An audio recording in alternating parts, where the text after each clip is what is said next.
They looked like any other young couple, two newlyweds boarding a flight for their honeymoon in Japan. She was 19, shy and soft-spoken. He was 22, a husband who seemed almost too calm for someone who had just tied the knot.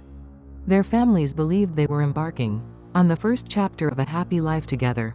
But hidden in his luggage, alongside folded shirts and travel toiletries, was something far darker, a leather-bound journal, its pages filled with chilling notes about life, death, and money.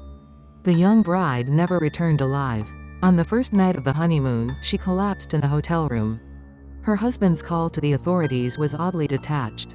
"She's been depressed," he said flatly. "It must have been suicide." By morning, her body had been cremated. At first, no one questioned him. Grief was private. Death could be sudden. But questions began to surface when he filed an insurance claim worth tens of millions of won. Strangely, he had convinced her to take out a travel insurance policy. At the airport just before their flight, naming himself as the sole beneficiary, the insurance agent remembered his voice. Too steady, too practiced. Not the voice of a man who had lost his wife hours earlier.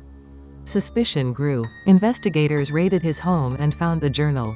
What they read froze their blood. Push her off a cliff. Stab her first if necessary. Experiment with nicotine on the hamster. Works fast. Make it look like suicide. Collect the money. 10 billion before 40. The entries were not the ramblings of an unstable mind. They were calculations, precise and deliberate. The husband had studied death like a business plan. A toxicology report from Japan revealed the truth: nicotine poisoning. The young woman had never smoked in her life.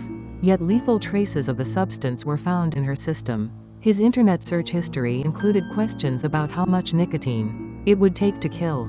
In court, he insisted he was innocent. He claimed his wife had been unstable, that she had written a farewell note no one else had seen. But handwriting experts could not prove it was hers. The so-called suicide letter read like another performance in his grand illusion. The judges saw through him. Life imprisonment was the verdict. The present. Years later, he sits behind bars. His journal locked away as evidence of his cruelty.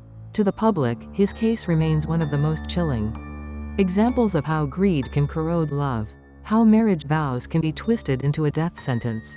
Yet the journal still haunts investigators and readers alike. Each line whispers the same unnerving question: was she his only victim?